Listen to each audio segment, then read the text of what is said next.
بلتی تہذیب میں آج بھی بہت ساری باتیں ہیں جو بدھ مذہب سے مربوط ہیں، اور مسلمان ہونے کے بعد بھی غیر شعوری طور پر ہم اسی کو مانتے آئے ہیں اور آج بھی لوگ مان رہے ہیں۔ سنہ 201 کے واقعات میں کہتا ہے کہ اس سال کے واقعات میں سے ایک یہ ہے کہ تبت کا بادشاہ مسلمان ہوا، اس نے اپنے سونے کا مخصوص بت تو مامون کو تحفے میں بھیجا، اور مامون نے اس کو کعبے کے لیے بھیجا کہ اس کو بیچ دیں سونے کو، بت کو، پھر اس کے پیسے کو کعبے پر خرچ کریں۔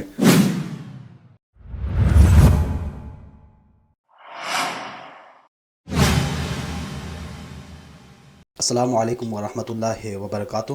اعوذ باللہ من الشیطان الرجیم، بسم اللہ الرحمن الرحیم۔ قال امیر المومنین علیہ السلام، الفرصۃ تمر مر السحاب۔ نجف میڈیا پلیٹ فارم سے تمام دیکھنے والوں کو آج کے اس پروگرام میں خوش آمدید کہتے ہیں۔ امام علیہ السلام نے فرمایا، الفرصۃ تمر مر السحاب، فرصتیں بادلوں کے مانند آ کر گزر جاتی ہیں، کسی کا انتظار نہیں کرتی۔ فرصت ہر اس زمان اور ہر اس مکان کو کہا جاتا ہے جس میں آپ کچھ کر سکتے ہیں۔ وہ مکان، وہ زمان جس میں آپ کچھ کر سکتے ہوں، اسی کو فرصت کہا جاتا ہے۔ علماء اس طرح سے اس فرصت کی تعریف کرتے ہیں۔ لہٰذا انہی فرصتوں کے لمحات میں جب ہمیں یہ فرصت ملی کہ ہم کچھ جان سکے اور کچھ کر سکے، اور اگر ہم اس فرصت کے لمحہ کو ایسے ہی گزار دیں اور اس سے استفادہ نہ کر سکے، تو یقیناً یہ وہ بڑی سستی ہوگی جس کی پشیمانی یقیناً ہمیں مستقبل میں ہو سکتی ہے۔ لہٰذا انہی فرصتوں کے لمحات میں سے ایک فرصت، اور ایک عظیم فرصت جو اللہ کی تبارک تعالیٰ کی طرف سے ہمیں نصیب ہوئی کہ آج ہمارے درمیان وہ یقیناً وہ شخصیات بھی تشریف لاتے ہیں جن سے ہم استفادہ کر سکتے ہیں۔ تو انہی میں سے ایک بہت ہی عظیم شخصیت جو آج ہمارے درمیان تشریف لائے ہیں، تو اسی فرصت کو غنیمت جانتے ہوئے نجف میڈیا ٹیم ان کی خدمت میں حاضر ہوئے ہیں تاکہ ہم ان سے استفادہ کر سکیں اور اپنے ناظرین تک یہ ان کے نورانی کلمات، ان کی نورانی گزارشات بھی پہنچا سکیں۔ میری مراد خطۂ بلتستان کے انتہائی عالی سطح کے شخصیات، یقیناً جہاں تک میں جانتا ہوں خطۂ بلتستان کے اندر اس سطح کے عالم اور جاننے والے اور شخصیات یقیناً بہت شاذ و نادر ہو۔ تو میری مراد جناب حجت الاسلام والمسلمین جناب شیخ سجاد، مفتی سجاد حسین صاحب ہے کہ آپ کو ہم عراق کے اندر، عراق کے سرزمین پر خوش آمدید کہتے ہیں، اور اللہ کا شکر کرتے ہیں کہ آپ کی خدمت میں حاضر ہو کر خطۂ بلتستان اور جو اس وقت موجودہ صورتحال کی نسبت آپ سے کچھ جان سکے۔ تو اسی پروگرام کو لے کر کے ہم آپ شیخ سجاد کی خدمت میں یہ ایک موضوع لے کر حاضر ہوئے ہیں کہ جو اس وقت موجودہ صورتحال بلتستان کا ہے، اور اسی کے تناظر میں اگر کچھ سوالات آپ سے ہم پوچھنا چاہتے ہیں تاکہ انہی سوالات کے ذریعے سے دیکھنے والوں تک کچھ آگاہی، کچھ جو ہے گزارشات پہنچا سکے، تاکہ ایک پس منظر، پورا منظر نامہ یا کچھ آگاہی لوگوں تک پہنچ سکے۔ تو میرا پہلا سوال جو ہے آپ سے یہ ہے کہ انسانی زندگی ہے اور انسانی جو فکر و عمل ہے، ایک اس کے بارے میں جو ہے اسلام یقیناً دین کا ایک خاص مزاج ہے، دین کی خاص رہنمائی ہے اس کو لے کر، اور دوسری طرف ہم جس خطے سے ہم تعلق رکھتے ہیں وہاں پہ ایک خاص مزاج ہے اس خطۂ بلتستان کا۔ تو اس خطۂ بلتستان کے مزاج میں جو مزاج ہے وہ کس حد تک اس دین کے مزاج میں مانع اور رکاوٹ ہے بن سکتے ہیں، اگر آپ اس کے بارے میں ہمارے ناظرین تک کچھ گزارشات پہنچا سکیں۔ بسم اللہ الرحمن الرحیم۔ سب سے پہلے میں آپ تمام کا شکر گزار ہوں کہ آپ نے یہ موقع فراہم فرمایا کہ میں کچھ اپنی ٹوٹی پھوٹی باتیں آپ کی خدمت میں پیش کر سکوں۔ اور دوسری بات جو آپ نے بڑی تعریف کی، وہ تو کم انسان جبیل لست اہلا لہ، تو بہت ساری باتیں ہوتی ہیں تو جو انسان اس کا مستحق نہیں ہوتا، لیکن دو سے احباب ہے، چاہنے والے ہوتے ہیں، تو پھر وہ بتا بھی دے دیتے ہیں۔ تو اس حوالے سے میں ان تعریفات کا اہل نہیں ہوں جو آپ نے بیان فرمائے میرے سلسلے میں۔ بہر صورت آپ کا سوال یہ ہے کہ ایک دین کا مزاج، پھر خطۂ بلتستان میں لوگوں کی مزاج اہل بلتستان کے، اور اس کے بعد کیا ان دونوں میں کوئی اختلاف ہے، کوئی تضاد ہے، تو پھر وہ کیا ہے، اور یوں بلتستان میں ایک دینی مکمل معاشرہ تشکیل دینا چاہے تو پھر اس مکمل دینی معاشرے میں ایک مکمل دینی مزاج پر عمل درآمد کرنے میں کیا بلتستانی مزاج رکاوٹ ہے یا نہیں ہے تو کس قسم کی رکاوٹ وہ بن سکتی ہے اور اس کو دور کرنے کے لیے کیا کچھ کیا جا سکتا ہے. تو پھر یہ سوال بہت ہی بڑے ہیں, کئی نشستیں اس کے لیے ہو سکتی ہیں, لیکن اب یہاں پر ہم نے مختصر گفتگو کرنی ہے. تو سب سے پہلی بات یہ ہے کہ دین کی جو مزاج ہے تو یقیناً ہماری مراد اس سے دین اسلام ہے, باقی ادیان نہیں ہیں. تو دین کی مزاج یہ ہے کہ انسان روئے زمین پر خدا کا جانشین ہے, خلیفہ ہے. ان جاعل فی الارض خلیفہ. پھر ہم آدم کی اولاد ہیں. آدم علیہ الصلاۃ والسلام خدا کا صرف مخلوق نہیں بلکہ شاگرد خاص بھی ہے, برجستہ شاگرد بھی ہے. آدم کو جو خدا نے تعلیم دی, جو صلاحیتیں دی, وہ منفرد ہیں. تو اس میں تعلیم ہے, تعلیم کے بعد تحقیق ہے, اس کے بعد اس کی تطبیق ہے, یعنی جو کچھ وہ پڑھا ہے اس کو اطراف کو دیکھ کر تطبیق کرنا کہ یہ جو سبق پڑھایا گیا ہے وہ زندگی سے پر کس طرح اس کو فٹ کیا جا سکتا ہے اور وہ ماحول پر اس کا کو کیسے اس کو تطبیق کیا جا سکتا ہے, اس کو اس سے فائدہ لیا جا سکتا ہے.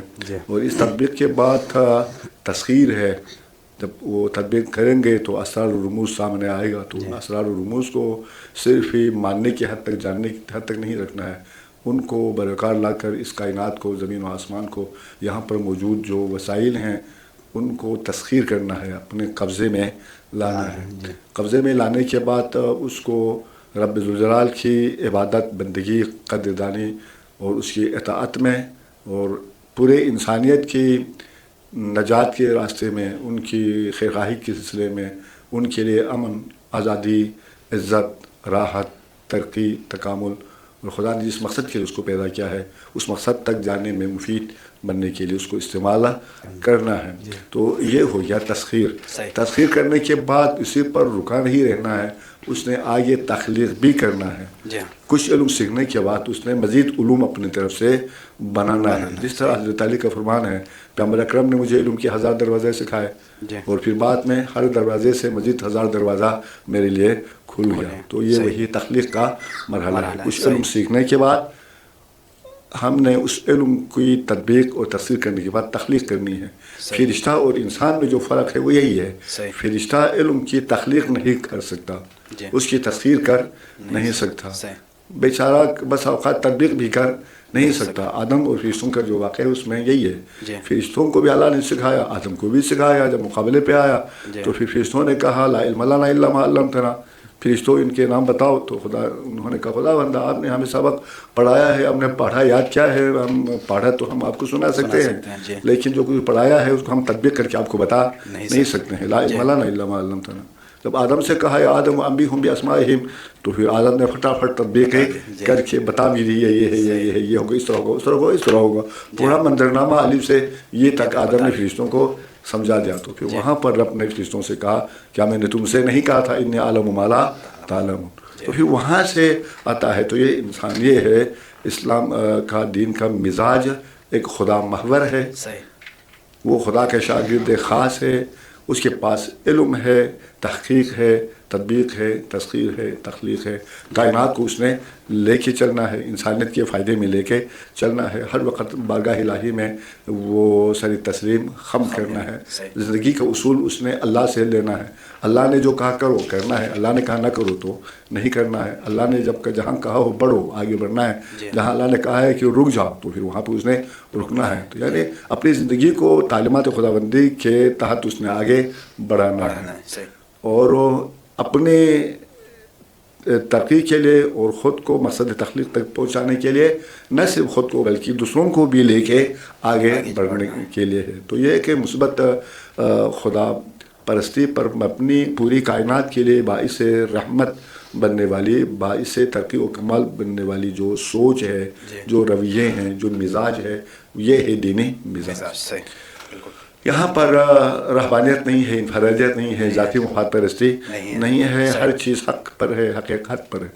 جبکہ بلتستان میں جو ہمارے پاس مزاج ہے وہ ذرا بڑی افسوس کے ساتھ کہنا پڑتا ہے، دین کی جو ترجیحات ہے، تعلیمات ہیں، ان کے ساتھ بہت مطابقت رکھتی ہے، کافی حد تک مطابقت رکھتی ہے، لیکن اس کے باوجود یہاں پر بہت سارے فرق بھی موجود ہیں، کچھ رکاوٹیں ہیں۔ وہ اس وجہ سے کہ بلوچستان میں اسلام آنے سے پہلے ہم جو دستیاب تاریخ ہے اس میں ہم آہستہ آہستہ دو بڑی تہذیبوں سے گزر کے آئے ہیں۔ سب سے پہلے بلوچستان بون مذہب کے تابع تھے۔ یہ جو کیسر کی بات ہے اور اس سے مربوط ساری کہانیاں ہیں، اور ان کہانیوں میں جو سوچ ہیں، جو رویے ہیں، جو سازشیں ہیں، جو ترجیحات ہیں، جو اقدار ہیں، جو لوگوں کو اوپر لانے کے لیے، گرا لینے کے لیے، مخالف کو شکست دینے کے لیے، مفادات کو سمیٹنے کے لیے جو وہاں پر جو طریقہ کار جو نظام دیا گیا ہے، تو کیسر کی جو کہانی ہے وہ ایک مکمل نظام کی نمائندگی کرتے ہیں ایک کہانی کی شکل میں۔ تو ایک وہ ہے بون مذہب کے جو عقائد ہیں، اعمال ہیں، وہ ایک بلتی تہذیب میں آج بھی بہت ساری باتیں ہیں جو بون مذہب سے مربوط ہیں، اور مسلمان ہونے کے بعد بھی غیر شعوری طور پر ہم اسی کو مانتے آئے ہیں اور آج بھی لوگ مان رہے ہیں۔ بون مذہب کے بعد یہ زیادہ تر غلبہ، تسلط، اقتدار ایک زاویے سے میکاولی سیاست کا ایک کامل ترین نمونہ ہے۔ کوئی اقدار حقیقت نہیں رکھتی، موقع محل پہ جو بات کارگر ہے اسی کو آگے بڑھا لو، وہی ٹھیک ہے۔ یعنی ایک میکاولی سیاست کا ایک کامل نمونہ۔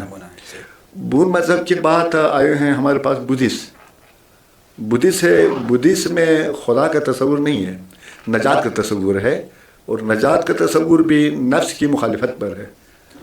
اس کی بنیاد یہ ہے کہ بھئی خواہش نفس، دنیا میں جتنے دکھ ہے، درد ہے، رنج ہے، غم ہے، پریشانیاں ہیں، یہ سب کے سب خواہش نفس کی تکمیل کی وجہ سے ہوتی ہے۔ ہم اس کی تکمیل کرنا چاہتے ہیں، تکمیل ہوتی نہیں ہے، کائنات ہمارے اختیار میں نہیں ہے، معاشرہ ہمارے اختیار میں نہیں ہے، تو ہمارے خواہشات کی تسکین نہیں ہوتی۔ جب خواہشات کی تسکین نہ ہو جائے تو دل میں ایک درد اٹھتا ہے، وہ درد مختلف نفسیاتی بیماریوں کا باعث بنتا ہے، اور یوں انسان کے اندر جسمانی بیماریاں بھی پیدا ہو جاتی ہیں، اخلاقی برائیاں بھی پیدا ہو جاتی ہیں، معاشرہ انسانیت کے لیے ناامن ہو جاتا ہے، وہ دائمی عذاب میں مبتلا رہتا ہے۔ تو لہٰذا نفس کو ختم کرو، خواہش کو ختم کرو۔ اگر نجات پانا ہے تو اس طرح کرو کہ تیری کوئی بھی خواہش جسمانی طور پر پوری مت کرو، 100% خواہشات کی مخالفت کرو۔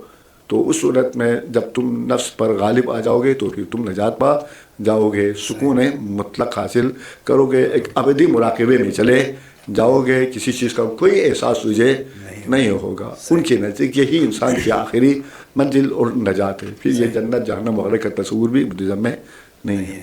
بدھزم کے بعد آیا ہے ہمارے علاقے میں اسلام۔ بلوچستان میں اسلام کب آیا؟ ہمارے پاس ایک مشہور روایت ہے، وہ 8ویں صدی ہجری میں سید علی حمدانی رحمۃ اللہ علیہ کے ذریعے سے، یہ مشہور ہے، عام طور پر یہی بات بتائی جاتی ہے۔ لیکن سید علی حمدانی کی پیدائش سے کوئی 400 سال پہلے پیدا ہو کر دنیا سے رخصت ہونے والے یعقوبی نے اپنی تاریخ میں لکھا ہے کہ بلوچستان میں اسلام 200 ہجری میں پہنچا تھا، مامون عباسی کی خلافت کے دوران، امام رضا علیہ السلام کی شہادت سے 1 سال پہلے۔ تو وہ اپنی تاریخ میں اسی باب میں ہی مامون کا خراسان سے بغداد کی طرف سفر، عنوان یہ، اس کی ذیل میں آ کر وہ امام رضا کی شہادت کا تذکرہ کرتا ہے۔ اس شہادت کے تذکرے سے پہلے والے فصل میں وہ یہ کہتا ہے کہ اس سال کے سنہ 201 کے واقعات میں کہتا ہے کہ اس سال کے واقعات میں سے ایک یہ ہے کہ تبت کا بادشاہ مسلمان ہوا، اس نے اپنے سونے کا مخصوص بت تو مامون کو تحفے میں بھیجا، اور مامون نے اس کو کعبے کے لیے بھیجا کہ اس کو بیچ دیں سونے کو، بت کو، پھر اس کے پیسے کو کعبے پر خرچ کریں۔ تو یہ واقعہ اس نے 1.5 سطر کے رپورٹی میں اس نے لکھا ہے، جبکہ سید علی حمدانی رحمۃ اللہ علیہ کی پیدائش میں ابھی 400 سال کا وفا تھا۔ تو اس وقت اس نے یہ بات کہی ہے، لیکن اس کی اس عربی متن کی طرف آج تک کسی نے کوئی توجہ ہی نہیں دی ہے، یہ آج تک کسی نے توجہ نہیں دی ہے۔ لیکن تاریخ یعقوبی کہ آپ کسی بھی عربی متن کو اٹھا کے دیکھ لیں جو موجودہ میں نے اس کی جو لوکیشن بتا دی ہے تو اس میں یہ چیز موجود ہے. تو اسلام تو اس وقت سے بھی آیا تھا. تو یہ ایک دوسری روایت ہے، تاریخ کے معتبر ترین تاریخی ایک حوالہ ہے. البتہ سید علی حمدانی رحمۃ اللہ علیہ کے زمانے میں بلتستان ایک زاویے سے تقریباً اسلام کا غلبہ ہو گیا، اکثریت مسلمان ہو گئے، تقریباً 95-96% تک لوگ کو مسلمان ہو گئے. اکا دکا آدمی بدھزم پر باقی رہے. اس زمانے میں بدھزم کے بڑے بڑے مراکز تھے، خانقاہیں تھیں، ان کے عبادت خانے تھے، وہ مسلمانوں کے احاطہ آیا اور پھر بلتستان میں بدھزم کی تبلیغ کرنے والا کوئی بندہ نہیں رہا. تو جیسا بھی ہو، چاہے 200 ہجری میں اسلام آیا، چاہے 8ویں صدی کے درمیان میں اسلام آیا، تو اس کے بعد جو اسلام آیا وہ سید علی حمدانی کے ذریعے سے آیا. تو پھر وہ اسلام آیا جس میں ریاضت ہے، انفرادی زندگی میں اسلام پر عمل کر لو، حکومت وقت کے ساتھ چھیڑ چھاڑ مت کرو، خود سے جتنا خدمت انفرادی زندگی میں انسانیت کے لیے ہو سکتی ہے تو کرو، صدقہ دو، خیرات دو، لوگوں کے دکھ درد بانٹ دو، ان کی نصیحت کرو، عبادت کرو، ریاضت کرو، یہ ساری باتیں اس میں موجود ہے. لیکن اگر حاکم ظالم ہو، حاکم غاصب ہو، حاکم اگر لوگوں پہ ظلم کرے تو اس کے ساتھ کیا سلوک کیا جائے؟ تو پھر وہاں پر نصیحت کے علاوہ کوئی اور حل نہیں ہے. تو یہ اسلام آیا. اور وہ سید علی حمدانی نے جو اسلام آیا، اگر ہم تاریخ خود دیکھ لیں تو وہی لا الہ الا اللہ محمد رسول اللہ علی ولی اللہ والا اسلام ہی لے کے آیا. آج جو بلتستان میں مجالس ہے، مناقب ہے، اذان ہے، اقامت ہے، یہ ساری دینی جو اعمال ہیں وہ تقریباً وہی ہیں جو سید علی حمدانی کے زمانے سے یہ اس طرف آیا ہے. بات میں اس کے بعد کافی عرصہ بعد تبلیغ کا ایک سلسلہ رک گیا. ایران سے مبلغین آنے کا، مقامی علماء پیدا ہو گئے، اور اس کے بعد کوئی 100-200 سال بعد جب ایران سے نئے بڑے مبلغین آئے تو پھر انہوں نے بلتستان والوں کو بتایا کہ یہ مرحوم فقیہ کے فتوی پر عمل کر کے باقی رہنا یہ صحیح نہیں ہے، زندہ فقیہ کی تقلید کرنی چاہیے. تو انہوں نے زندہ مجتہد کی تقلید کرنے کا پھر جو مسئلہ بتا دیا، اس سلسلے میں جو احادیث تھے ان کا حوالہ دیا. تو پھر بہت سو نے مان لیا، اور کچھ لوگوں نے اسے تسلیم نہیں کی، کہا بھائی نہیں ہے، ہم جو کر رہے ہیں اسی پہ ہم رہیں گے، ہم اس میں کوئی چینجنگ نہیں کرتے. تو جنہوں نے زندہ مجتہد کی تقلید کرنے والے مسئلے کو مان لیا وہ آج شیعہ کہلاتے ہیں، بلتستان کی اکثریت اس میں ہے. اور جن برادران نے اس مسئلے کو نہیں مانا، کہا نہیں بھائی ہمیں پہلے جو کچھ بتایا گیا ہے محمد عراقی بت شکن کے زمانے تک تو ہم اسی پر باقی رہتے ہیں. وہ اس وقت ہمارے نور بخش کی برادری ہے، وہ ساتھ محمد نور بخش رحمۃ اللہ علیہ کی تقلید پر باقی ہیں، چاہے شاہ ہو چاہے نور بخشی ہو بلتستان میں. پھر بعد میں آ کر 1920-18 کے بعد سے بلتستان میں اہل حدیثی برادری بھی تشریف لائے، اور انہوں نے بھی تبلیغات کی، اور کچھ واری یوگو وغیرہ میں شگر میں اہل حدیث کی بھی کچھ آبادی بڑھ گئی. اب مجموعی طور پر یہ جو مزاج ہے، چاہے شاہ ہو، چاہے نور بخشی ہو، چاہے اہل حدیث ہو، چاہے اہل سنت ہو، تمام کی مزاج میں بدھزم کے اثرات بھی ہیں، بدھ مذہب کے اثرات بھی موجود ہیں، بعد میں آنے والے اسلام کے بھی اثرات موجود ہیں. تو اس وقت جو اہم ترین جو بات ہے وہ یہ ہے کہ دین کے فرد کی حاجت روائی اور اخروی نجات کے لیے عبادات اور انفرادی زندگی میں اخلاقیات، یہ ہے بلتستان کی مجموعی مزاج.